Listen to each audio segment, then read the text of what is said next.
everybody. Welcome back to the show. We're going to talk about the Waco Foundation today. I'm pretty excited to learn about all the things the Waco Foundation is up to. We've got Betsy Daniels, who's Director of Marketing Communications, and Marlayna Massey, who's the Duncan Scholars Director. And you and I have a commonality. Your dad, Jesse, so we used to work with him at Channel 25. And of course, then he was the photog for the city, WISD. Yes. Yes. And recently retired. And we had the best time at his retirement party. Yes. But you were telling me about your work with the Duncan Scholars. And I said, oh my goodness, we've got to talk more about that. But first of all, Waco Foundation, this started back in 58. Mm-hmm. So very small beginning. Yes. $30,000 gift Yes. from the Parrots. Mm-hmm.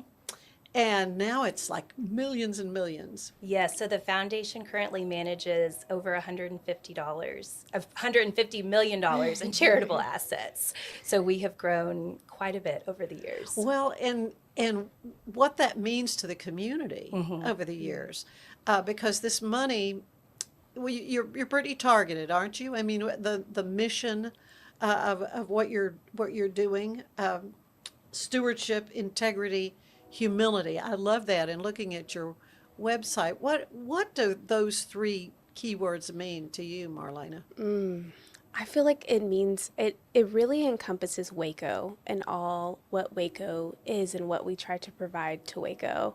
And Waco Foundation, and I think this is such a really good reason why we're here today, is to explain all of the amazing things that go into the work that we do at the foundation and how it really makes a larger impact to the Waco community. And so all of those things impact the humility, that all of those things, they encompass all of what Waco is and what we try to help within our community.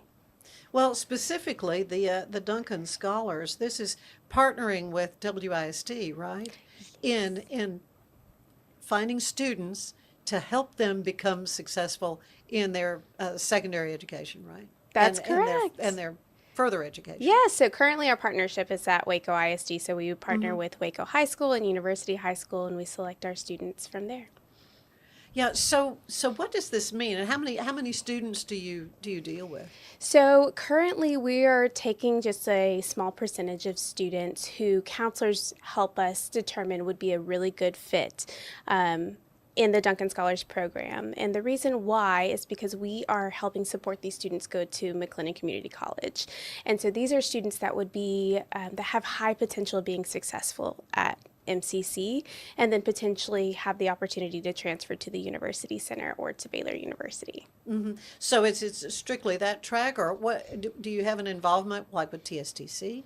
Not currently, Okay. but our goal really is to make sure that students graduate debt-free. That is our ultimate goal. Wow. And so staying in Waco is the way to do it.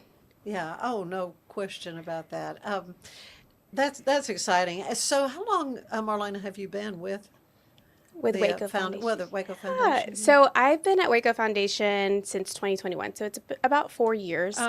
But I was a MAC program intern in 2013, 2014. And really, Robbie Stapano, who was the director of the MAC program, she inspired me to really dig deeper into the educational community here in Waco. I grew up in Waco, went to Waco ISD schools, graduated from Baylor, so I already had a passion for my community, but just seeing the work that she was doing, I mean, it really just kind of jump-started me into that type of work. Yeah. Betsy, well, let's talk a little bit about you. So what brought you to the Waco Foundation? So my family and I moved here in 2018, and I had been a stay-at-home mom with my little kids before that, and we moved here, and I kind of got this itch to want to get back into the working world slowly and kind of slowly step in, baby steps. So I started working at Waco Foundation part-time, just a couple days a week, in the communications and donor services. And then part-time for a few years. I actually left for a really brief time in 2021. And then Natalie Kalinsky, who is our boss, called me about 10 months later and said, will you please come back? And I said, sure, twist my arm. And so I left for 10 months and wasn't gone long and came back full time since 2021. So. Well, it's pretty exciting because you are now in your facility is there on Austin Avenue, Yes. the old First Federal Savings and Loan. Yes. What a beautiful building, and it sat vacant for way too long. Yes. And what a great fit for you guys. Yes, and we had been looking and searching for several years of what would be a good fit for us. And when that building became available, it was just a no-brainer for us to move in. And it's going to be kind of a nonprofit hub. Let's talk a little bit about that. That is, it's called the Avenue Nonprofit Center. The Avenue Nonprofit Center. And so Waco Foundation staff will office on the first floor, along with a really large community room and a large boardroom that we will use, but we will also open up to nonprofits in the community to use. And then we have our second and third floor office spaces that we will rent out to nonprofits. And just kind of be a real so collaborative is that like more space. Permanent space for them, or again just to come and have board meetings? No, that would be permanent space that they could actually office out of. And so the second and third floor have already had their renovations, and we are moving forward with leasing those out to nonprofits. And then hopefully the first floor renovations will start in the next 5 to 6 months. And that'll probably take a year or so to finish the final renovations on the bottom floor. But we're really, really excited about just being a hub for all the nonprofits in the town. Well, yeah, I mean, you'll be just right in the thick of things. Can you share with me, who some of these nonprofits are that'll be with y'all? Well, we haven't officially leased out any yet, but we had an open house at the beginning of June and invited all our nonprofit partners to come. And so we're kind of trying to figure out now who needs space, what space would be best for each group, and kind of moving forward with that. So explain to me how the funds work that you have $130 million that you oversee. How does all that work with Waco Foundation? So we have lots of different types of funds. We have donor advised funds, which would be individuals who have money that they have set aside that is charitable dollars, and they can open a donor advised fund, and we act as kind of a bank, and where their money can sit and it's invested, and then they can choose different organizations to grant their money to. So we have a lot of donor advised funds. We have agency funds, so we house funds for nonprofits in the community. And again, all of it is invested. And since we, have access to, since we have such a large $150 million, it's good access for them that they couldn't get on their own to have those funds invested. So, So who handles that part of it? So we have a CFO. Her name is Belle Whedon, and she really oversees the investment side of things. And we have a investment consultant, Newberger Berman, out of New York, that works with us in investing all of our things. So so nonprofits can kind of have their little account there, hopefully a big account. That's the idea. A big account, and use that for operating expenses or grants. And or there's a couple different types of funds. An endowment fund, which really is for the longevity of the nonprofit. So that's a key concern, I think, for a lot of organizations is, down the road, how can we be sustainable? Right. And so an endowment is a great way to do that. So we always encourage, if they have the capability to start an endowment fund, to do so. For it to really work, it has to grow. So sometimes it takes time, and it's kind of hard to go, oh, I don't want to put all of this money and just let it sit there. But over time, it's definitely beneficial for the nonprofits to have that for the future. And then we also have reserved funds, which really just kind of act as a savings account. And they can have access to all of that at any time, where the endowment fund, the principle of it is there forever, and it just grows, and you get the spending off of it. So do people apply to the Waco Foundation to ask for grants and Yes, so loans we and stuff? have our grant making side, which is Nicole Winter, who runs that at Waco Foundation. And so people, organizations, can apply for different types of grants that we have through her. So how much do you normally disperse? Do you It's know? on a case by case basis, and Okay. so the organization has, you know, the ability to request a certain amount within their grant application. Yeah, it's fascinating what that small little $30,000 back in 1958 started. Arby and Edith Hines Parrott. Of course, there's a street in Waco named Parrott, which I would assume. Yes. The history of this has got to kind of mean a lot to you, right, Betsy? It really does. And I think that what's so special about Waco Foundation is we are here for the whole community, you know, and I think that our board over the years has just really, there's a sense of trust about Waco Foundation. And I think Ashley Allison, our executive director, and all of the amazing people that we've had on our board over the years, I think people look to us and there's that trust that we're going to make the right decisions for the community to help it be the best it can be. So many, and so many kind of new organizations, like think of the Waco Bridge, is something that the Waco Foundation was Yes. integral in helping to kind of kickstart. Yeah, so Natalie Kolinsky at our office, probably 5 or 6 years ago, really started diving into local news and how, you know, so many newspapers across the country and local little towns are just Been going away. right. Yeah, And struggling. News is critical to have a thriving community. And so it was a long, long road and a lot of work, but we're so thrilled that the Waco Bridge is getting off the ground. And Yeah. we're so excited to see Yeah, it's where it's it a, goes. it's really kind of a pilot program It really for is. Texas Tribune to start this, but just the kind of things that Waco Foundation is interested in for the betterment of the community, right? Marlayna?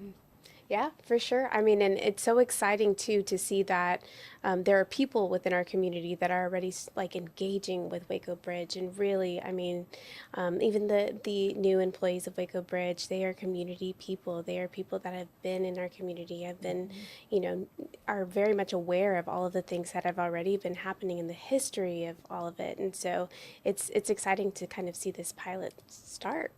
Yeah, it's underway. Well, a lot more we want to talk about with what Waco Foundation is doing. You've got concert fundraisers and things that you've been doing, and Yes. so when we come back, we will hear about that. Stay with us. Revive Superfood Smoothies.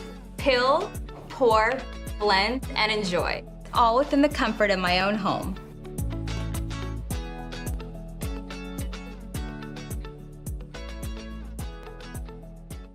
Revive Superfood Smoothies. Peel, blend, and enjoy. Fast and easy, and I'm out the door.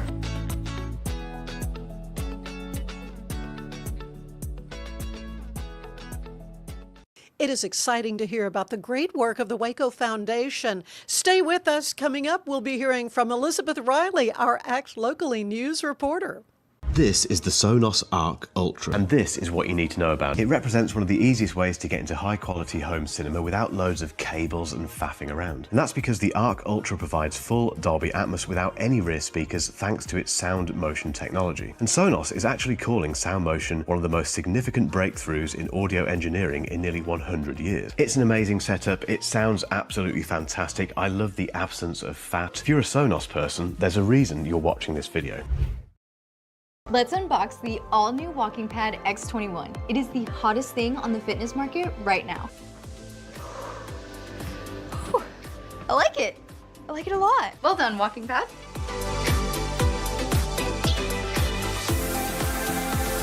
So after using the Walking Pad, I absolutely loved it.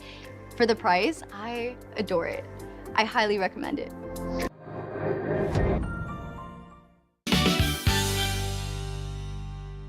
Well, hey, thanks so much for joining us in today's episode of Spotlight on Waco. We're going to mix things up a little bit today, which I'm really excited about. If you've seen some of our past episodes, you'll see that we highlight some fun restaurants and venues and places to shop in Waco. But today we're joined by Dylan Meek, who is the mayor of Waco. So Dylan, thanks so much for joining us. Really appreciate it. To be here. Really excited to get to talk today. Yeah, I appreciate it. And before we get started, I want to just give a shout out to First Title Company of Waco. Thank you guys so much for sponsoring this episode. We really appreciate you guys. And so look forward to visiting with you a little bit about just some of the things that have been happening in Waco, obviously over the last decade, really for a long time, but especially over the last few years, Waco's seen a lot of growth. And so appreciate you and the leadership that the council and you and your great staff at the city of Waco provided. So really appreciate that. But why don't you speak a little bit to the last year or so, a couple of the big wins that we've seen in Waco. Yeah, it's a great season in Waco. And like you said, we've got a great team right now. And I think when I think about the team of Waco, really the whole city is on this team. We've got a lot of different people, great city staff, a great city council, but really just every member of our community who's really trying to make Waco a better place for everybody. It's been a really dynamic and exciting year, a lot of opportunity for growth and a lot of growth that we're seeing, a lot of initiatives to make Waco stronger. A couple of the things I'm really excited about is our riverfront development. It's going to be a $140 million project. Kind of the jewel in the crown is going to be our new basketball pavilion. So bringing Baylor basketball into downtown Waco is a real win, not only because of the number of people that'll come to those games throughout the season, but also because we have an opportunity to activate that space year round with concerts and other events. That's going to be really dynamic and exciting.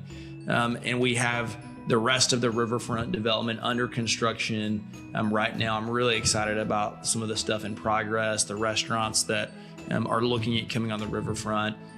I think the developers in final negotiations with a hotel, the Graduate Hotel is who they're looking at as kind of likely to be the hotel there on the riverfront. And again, that's not solidified yet, but they're kind of in exclusive negotiations now. So I'm excited for that developer, Catalyst Urban Development, and all of the work that's being done on the riverfront. Yeah, that's really awesome, because I know when I came to Waco as a Baylor student back in the 90s, I mean, people have been talking about Waco needs a riverfront development, some fun things to do there, and it's finally happening now. Gosh, 20-something years later, so it's really awesome. It's coming together, and it's really exciting. We passed our budget recently, a $500 million budget with a lot of good things in it, but one of the things I'm really excited about too is we did a property tax rate reduction and really increased our homestead and disability and over 65 property tax exemptions this year. It's not lost on us at all that the cost of living in Waco has gone up. And we're balancing that with the cost of construction for city projects going up. Streets and infrastructure projects have increased. And the labor market looks different than it did a few years ago. And as costs have gone up and inflation has become a reality, we want to make sure that we're taking care of our own employees. So that's on one hand. And then on the other hand, recognizing one of our primary revenue streams is property taxes, and we can potentially control that by trying to reduce those where we can. So our property tax rate is lower than it's been since 2007. And we've seen nearly $6 million of lost revenue that we've given back to the taxpayer through these exemptions that we've implemented. So we're really trying to balance that out well, steward the taxpayer dollars carefully, and be cognizant of the realities our residents are facing right now. Yeah, no, that's huge. I mean, that's in the last 15 years, the lowest rates have been. And so that's amazing with all the costs that are going up that you guys were able to do that. So I appreciate it. Yeah, taxpayer for sure. Definitely a balancing act, but something that we're trying to take seriously. Yeah, no, that's awesome. Another thing I'm really excited about is our airport. We have been doing a lot of capital investments throughout the entirety of the airport, but one I'm really excited about is our terminal renovation project. Hopefully by this time next year, the terminal will be totally renovated, and that project will be complete. And we're also looking ahead at the potential of bringing in new carriers into the airport as well, and willing to give incentives for that. If we need to incentivize for that, we're going to do it, because I think there's an ROI to the taxpayer if we can grow our economy and our tourism base and provide a benefit to our residents by really ensuring that there's consistent flights in and out of Waco. Yeah, oh, that's awesome. That's really cool. Really excited about that. The last thing I'll say is, as we were talking about a minute ago, probably not going to win any beauty pageants, but infrastructure. We've put more money in to capital investments in Waco than we ever have. Streets, water, sewer, these are really important aspects to our growing city. And that includes the edges of town, making sure we have good infrastructure, converting, old farm roads into bigger streets, as well as in the middle of town. The other day, we were renovating or reconstructing a street and the water infrastructure under that street. And there was literally a wooden pipe that was still in use, getting water to users. Yeah. So 2 words, deferred maintenance. Yeah. So we are really committed to making sure that as Waco grows, we have the infrastructure to support that. Yeah. And that's where so much of our money is going to. Yeah, that's awesome. Well, I know just as a realtor here in town, people are asking a lot about, what's going to continue to happen in Waco in terms of the growth and the areas and all that. And we've seen that so much over the last few years, but it really will continue to grow, I think. And so I think putting 100%. The money into the infrastructure, because we've got people moving here every year, by the hundreds. And so Waco's a very ideal city because Texas is a desirable state, a business-friendly economy, and we're seeing a lot of growth throughout the state of Texas. And Waco's obviously right in the middle of DFW and Austin, so we're seeing a lot of people have an attraction and interest in coming here. Yeah, no, that's awesome.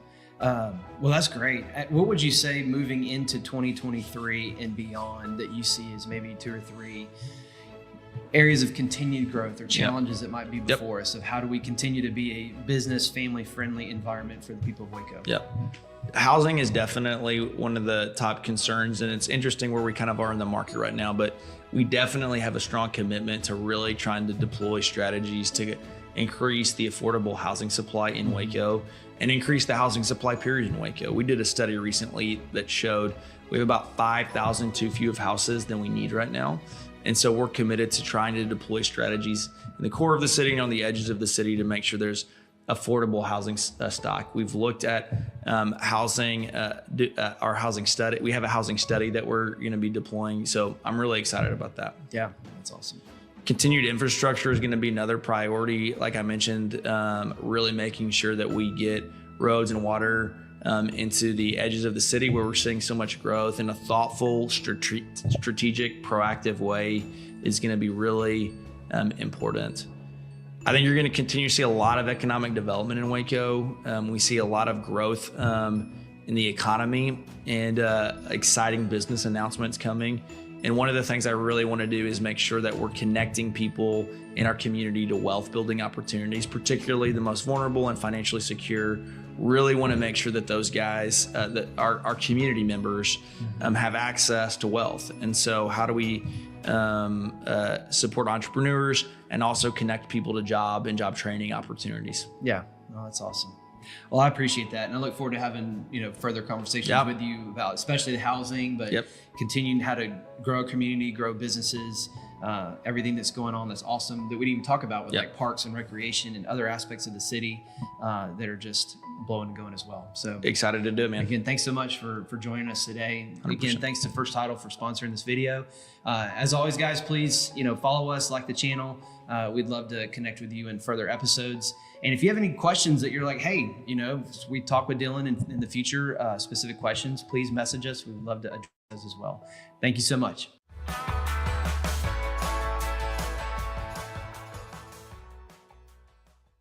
I just really believed in the future of Waco. Getting to be on mayor, every day there's a fun opportunity. There's usually a challenge and oftentimes a crisis. It's all in the same day. And so, every day brought a new adventure. Probably the best thing was getting to work with really great people. I'm so thankful for our city staff, our council members. It's an amazing team. And that team isn't just in City Hall. It really goes out into the whole city. Like Waco's secret sauce, the secret ingredient to Waco's success is just the quality people that live in this town and are working day in and day out to make our city stronger and better. Really the question is, why did I jump on city council? And it was because I really think that Waco has such great potential and wanted to be a part of the team that could hopefully achieve some of that potential. I so enjoyed getting to do the work that the city does. I really enjoyed trying to have the conversations about how do we build the middle class, how do we bring more jobs to this community, how do we work in collaboration with partners around town, and just enjoyed that so much that it was kind of a logical next step. And between the staff and the council, we really have been able to go further faster because of that spirit of collaboration and trust. And I think that that is something that is becoming more and more rare in our country, to see different elected individuals, people in leadership really striving to work together and collaborate and build trust. And that's something I'm really thankful for within the walls of City Hall. It's also true with our other collaboration with the county, with the chambers of commerce. Judge Felton is a dear friend and a really great, important thought partner and strategic partner on how we can grow our economy together. And the ability for us all to work together collaboratively ensures that we're going to be able to really achieve the community goals that we're all going after. And that's something that I'm really proud of. I don't get credit. I don't think there's anything. It would be so foolish for me to say like I have an achievement, because this is such a team sport. Like it just isn't the reality that I can ever say like that was my thing. I think something that like I'm really thankful for, that hopefully I was able to, carry the baton of good government and good governance that had come before me by mayors like that I got to work with, like Malcolm Duncan and Kyle Deaver. These were great leaders who were thoughtful and really had a spirit of teamsmanship. And I've tried to carry that legacy forward, and I'm really proud that our council is in that position now. And I don't get like singular credit for that, but hopefully I played a role in that, to have good governance here. And you look at some of the fractured government in other cities in Texas, and we don't always vote the same way, but at the end of the day, we genuinely like each other, and we're all have built up a trust because we're trying to do what we believe is best for our community as best as we can. For 75 years, Nalgene Outdoor has been your trusted companion, fueling adventures and helping protect the planet. We're committed to reducing waste, improving access to clean water, and providing simple, safe, and sustainable products for you and your family. No gimmicks, just durable, well-designed bottles built to last. Join us in our mission to amplify life, not complicate it. Because at Nalgene, what goes into our bottles matters as much as the adventures they fuel. Explore more at nalgene.com. That's NALGENE.com. If I've learned anything in the last year, it's that to show up as my best, I need to make intentional choices. And that goes back to the absolute basics. Number one, it's I have to move. And number two, to stay hydrated. I have been using molecular hydrogen from Water and Wellness to support my health and well-being. It helps with energy, recovery, liver health, and more. The hydrogen has been a game-changing addition to my own wellness routine. The tablets dissolve into my water and deliver powerful minerals to help my body feel its best all day long.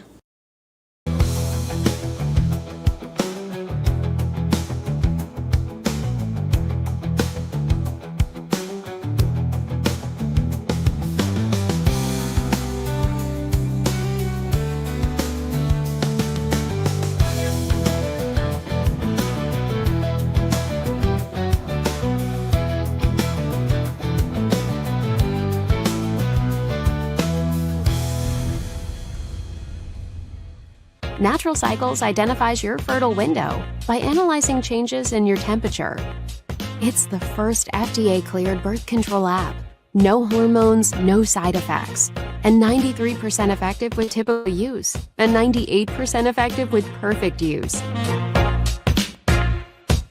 Just measure in the morning, add your temperature into the app, then learn which days you can and cannot get pregnant. It's that easy. Learn more at naturalcycles.com. Be the best parent to the best S-Pup. For Kitty, we decode more than 100,000 data points, so you know what makes them walk, talk, and act like only they can. Provide the best care and make smart health decisions. Now and forever. Plan better, care smarter, love longer. Wisdom Panel, the world's leading pet DNA service. And we're back with Marlayna Massey and Betsy Daniels with Waco Foundation. I was so thrilled to see some of the activities that the Waco Foundation does. First of all, there's something called Transformation Waco. Let's talk about that, Marlayna. Because they're little kids that are cooking and all kinds of things. So last year, Waco Foundation launched a new initiative called the Forever Fund, and really aimed at targeting young Wacoans like Marlayna and myself with young families, and really trying to get them involved and kind of, create a philanthropic spirit among them. And so the Forever Fund is a member-supported group, and so you can pay $250 annually for a household to become a member of the Forever Fund. And all of those membership dues are combined with funds from a concert that we will have.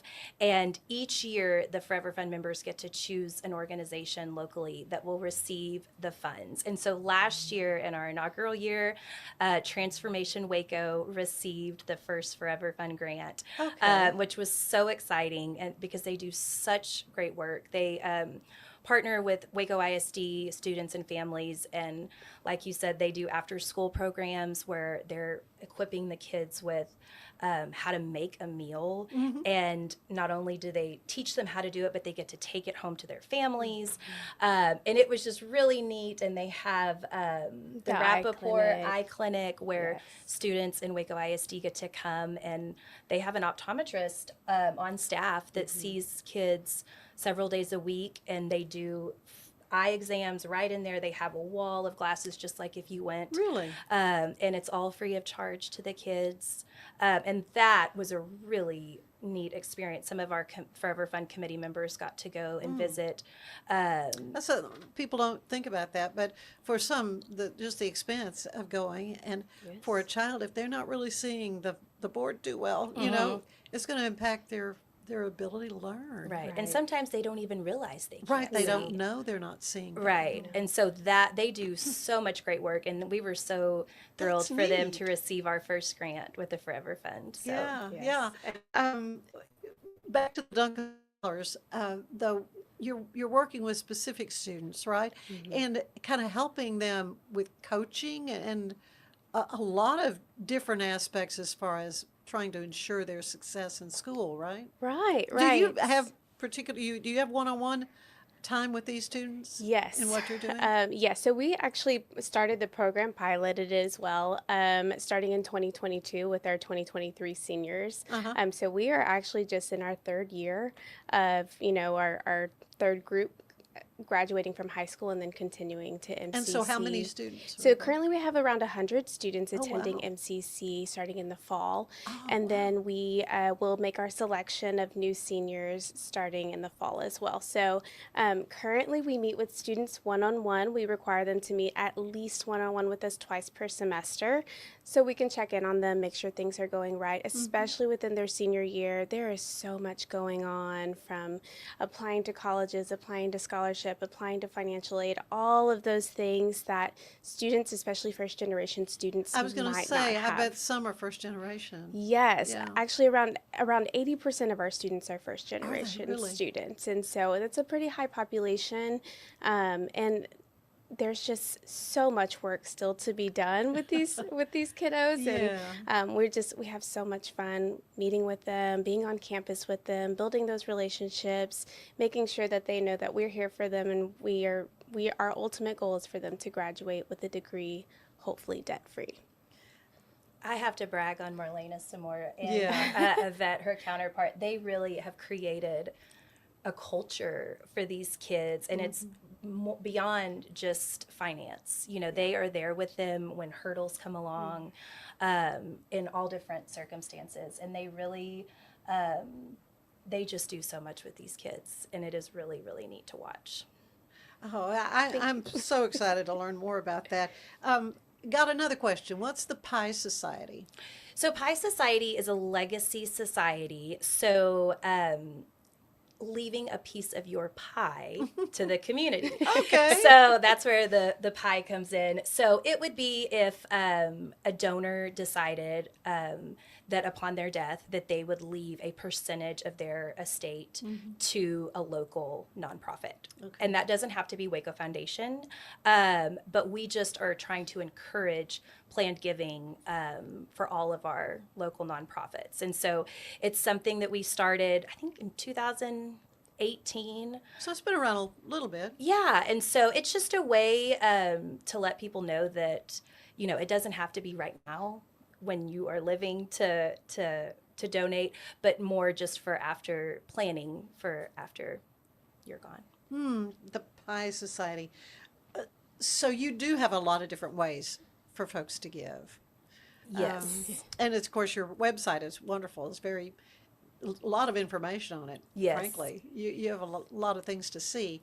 But yeah, so let's talk a little bit about that. How folks can begin to think about what kind of legacy maybe they want to leave. How to earmark funds for, or just leave it to the Waco Foundation and let them decide. And people do lots of different things. We have received lots of bequests from individuals who say, here it is, I entrust you to be the steward of this money. And then there are people like Malcolm Duncan Sr. who left a bequest and said, I want this to go for the students and helping them graduate debt-free. So that was a very specific thing that, it was formerly the MAC program, and then after his bequest, it became the Duncan Scholars.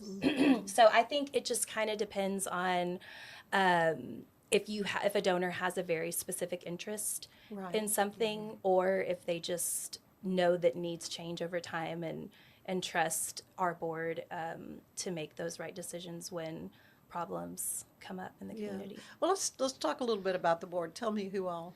So we just got a brand new board chair, Chris McSwain. As of April 1st is our new board chair. Good for her. And Dr. Sue Battle is our vice chair, and former Mayor Dylan Meek is our secretary.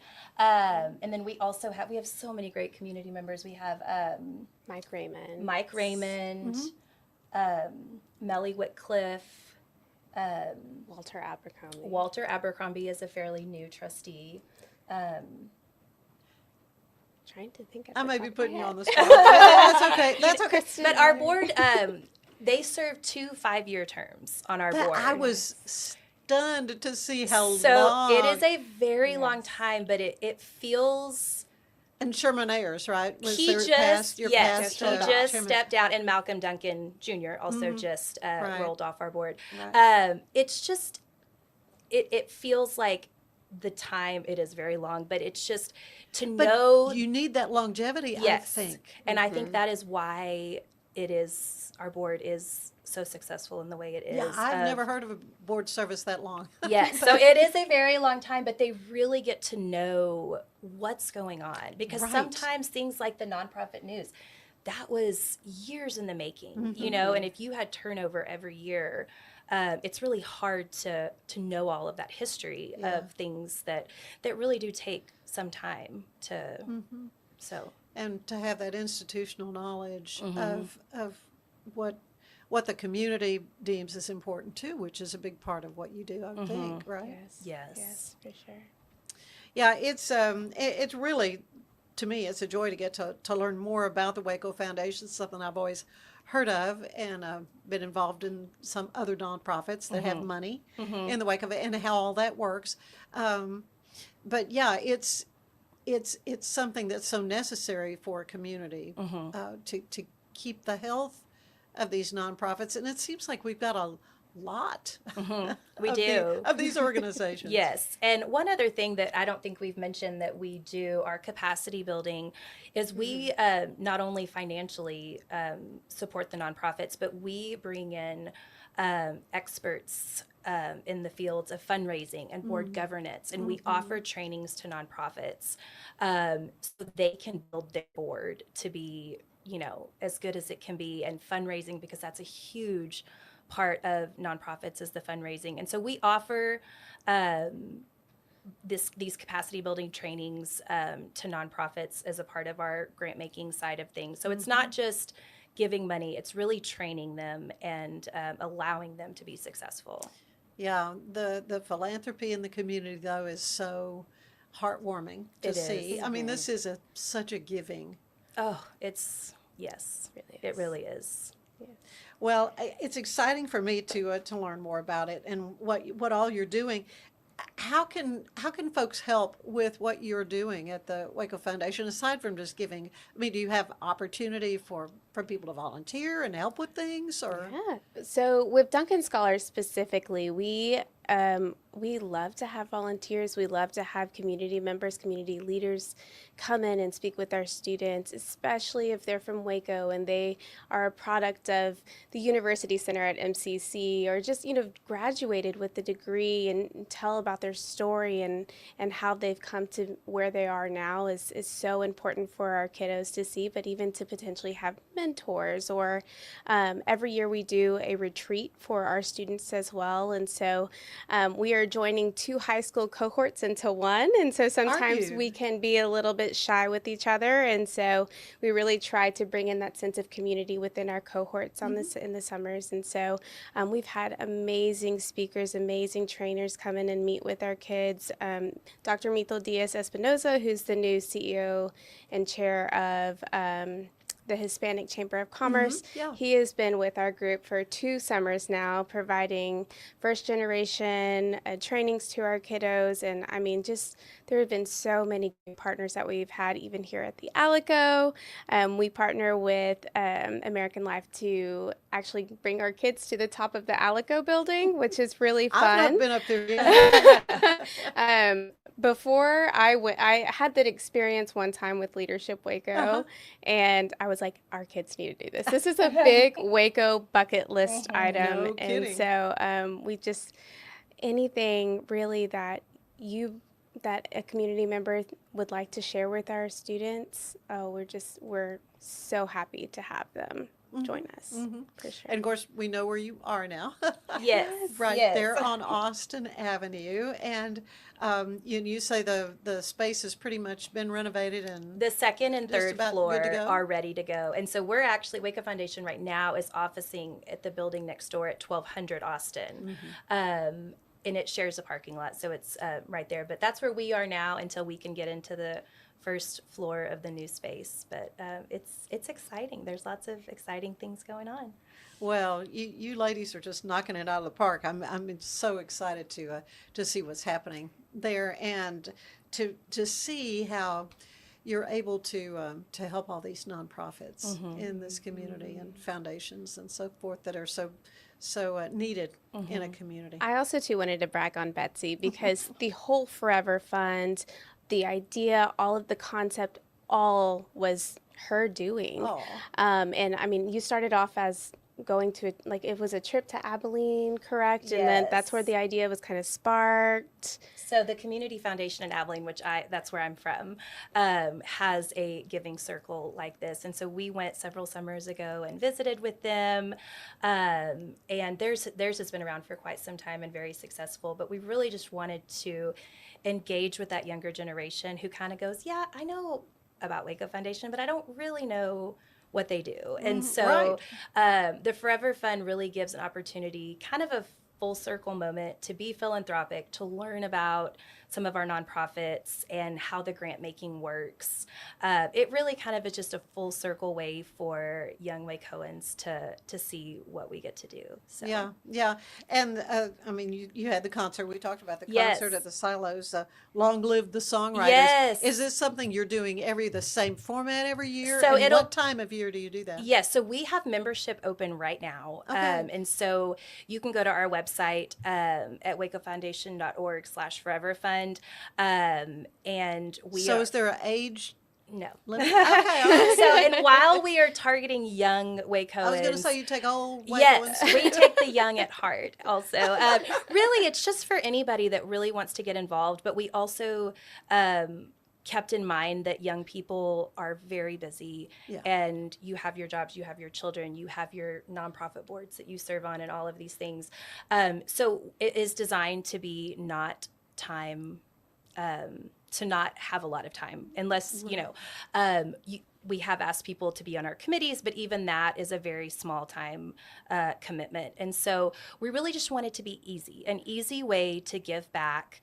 And, you know, my $250 might not go a long way, but if I get with, you know, 100 of my other friends and we all give, yes. And so it's just a really, really exciting thing. And so we have membership open right now for either renewing from your first year or brand new members. And then we have our second concert coming up in November. And it is going to be featuring War and Treaty, which is a husband and wife duo. And we're really, really excited. They have a really cool, they're very soulful, but a little country. And so last year was the songwriters. And so this is much more of a traditional concert. But we're really excited. And Forever Fun members get first access to concert tickets and a discount. And then they'll open up to the public. But so you don't have to be a Forever Fun member to come to the concert. But we're just really excited. We know that young people love music, and what better way to bring people together for the community. And any party Betsy puts together, you want to go to. It's going to be a good one. Top tier. Last year, it was just so magical. You walked in, I mean, and you have the stage in front of you. It was such an intimate, but just beautiful experience to watch. Tranny Anderson, Jim Beavers perform songs that they have written for big-time artists like Miranda Lambert. What other songs? Lainey Wilson. And I understand you know Tranny country was better than I writing do, so I something probably for said it wrong. Reba. Just kind of at a last minute request. And then Jim Beavers wrote the famous Red Solo Cup by Toby Keith. And they told the funniest stories about how these ideas. I love to hear songwriters talk about their life. Inspiration. Yeah. Yes, and so What you know fun. the patio at Magnolia is just dreamy. And so the upcoming November it concert will be at Magnolia. Yes, again? on the patio by the coffee shop, and it really does just kind of provide.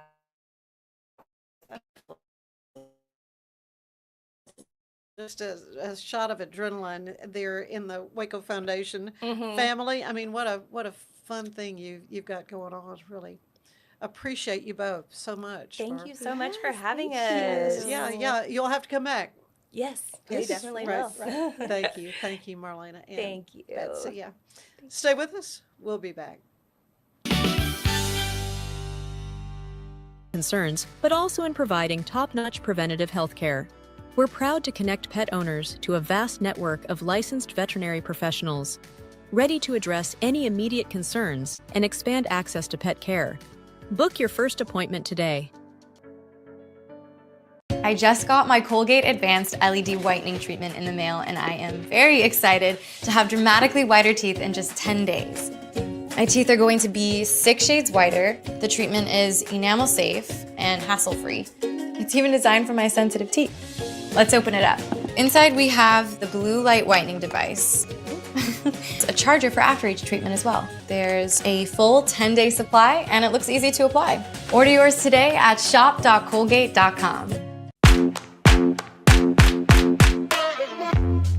Hi, my name's Erica, and today I'm going to be taking you through my skincare routine using the Tasmanian Spring Water range from Sand and Sky. This range is really good for dry and dehydrated skin like myself. It's packed with 2 types of hyaluronic acid and fermented sea kelp to reduce redness and irritation, which I experience daily. So that's it. It's so quick and so easy, and my skin feels so dewy and so hydrated.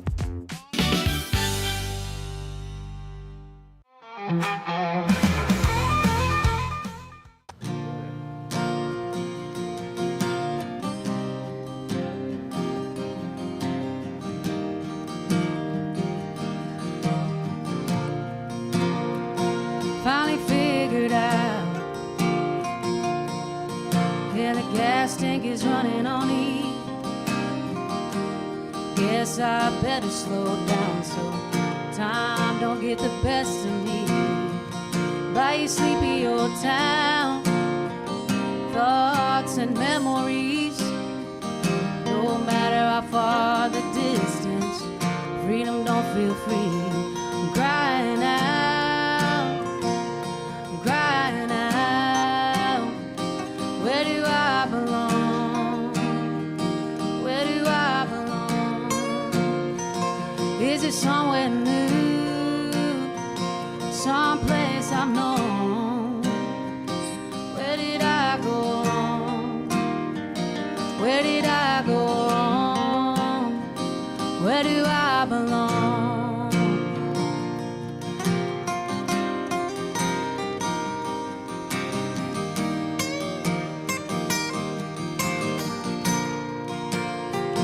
Trying to figure out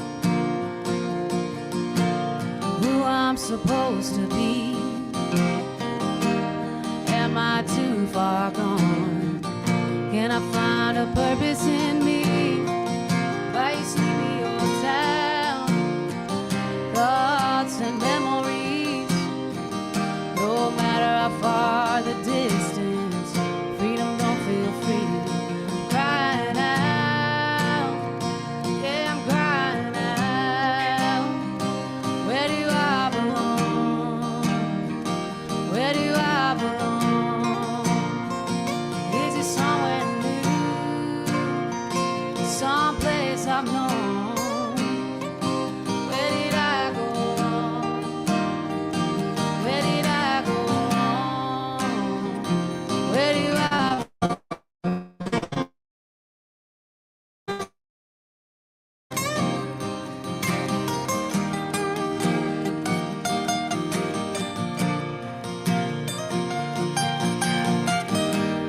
As the sun goes down, this world keeps spinning around, and I wonder if you notice me. Feels too good to be true when something feels brand new. Yeah, I guess we'll have to wait and see.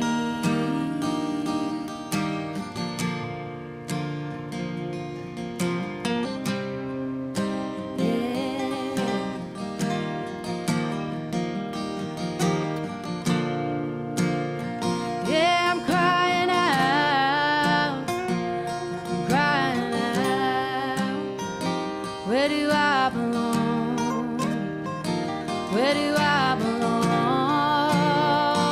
Is it somewhere new?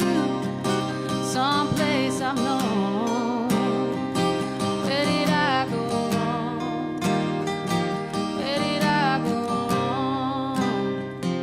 Where do I belong?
All you have to do is tap your Popple to the back of someone's phone, like that, and they instantly get your social media and contact info right on their screen. They don't need an app or a Popple to receive your info. With our feature called Popple Direct, you can pop one of your links directly.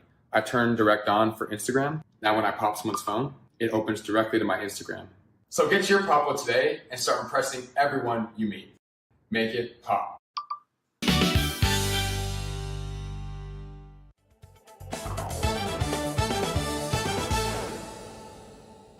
The Waco Pack is putting on a punk summer. 6 bands, 1 stage, and a whole lot of attitude is going to be in Waco tonight, Monday, July 28th from 6:30 p.m. to 10 p.m. This event is ages 15 plus with a $5 admission fee. Up next, Cricket's Grill and Draft House is bringing back $1 Wing Wednesday. all day, every Wednesday. Get your favorite bone-in or boneless wings tossed in delicious sauces for $1, which goes perfectly with an ice-cold draft. Stop by Cricket's Wednesday for $1 wings. Finally, the Texas Rangers are hosting Baylor Night Saturday, August 9th. To celebrate their favorite Baylor Bear, Cody Bradford, community ticket purchases come with special edition jerseys that have the Rangers logo in glorious green and gold. Come early, size are limited, and sick 'em bears. I'm Elizabeth Riley with Act Locally News, and I'll see you next time.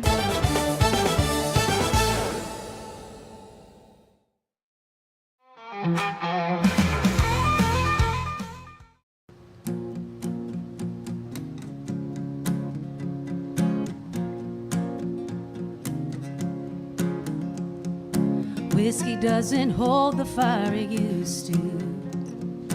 Then your love gives me a better high. Smoke-lit room in a crowded place. Through the haze I see your face. You stare into my mind like the smoke rolling out of a stack, evaporating deep from the black. Train chasing its track in a midnight sky.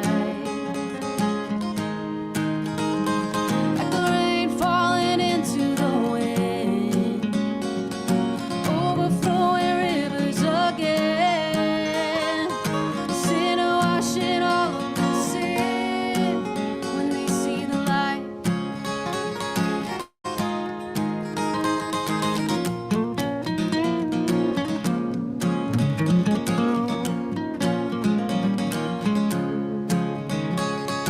Wild and love's not something that I'm used to. You fell in and broke down every wall. Gentle touch, you brushed my face, drawn into magnetic space. Brace before I fall. Like the smoke rolling out of a stack, evaporating deep from the black. Train chasing its track in a midnight sky. Like the rain falling into the wind, overflowing rivers again. Sin washing all of the sin when they see the light. Yeah, when they see the light.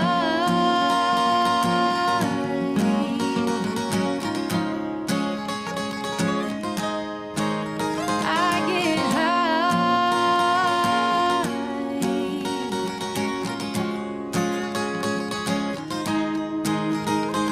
Like a drip rolling out of a stack, evaporating deep from the black. Train chasing its track in a midnight sky.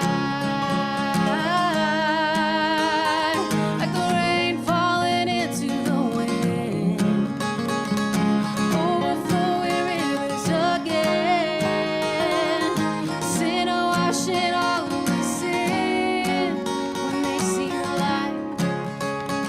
Yeah, I get high.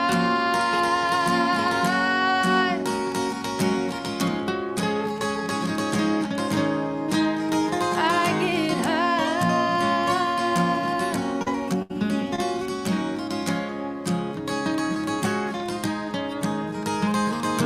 Whiskey doesn't hold the fire it used to. Then your love gives me a better high.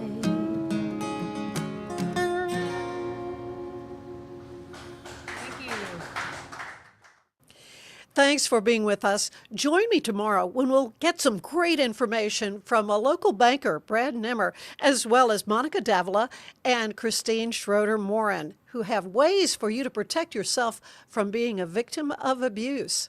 Have a great day.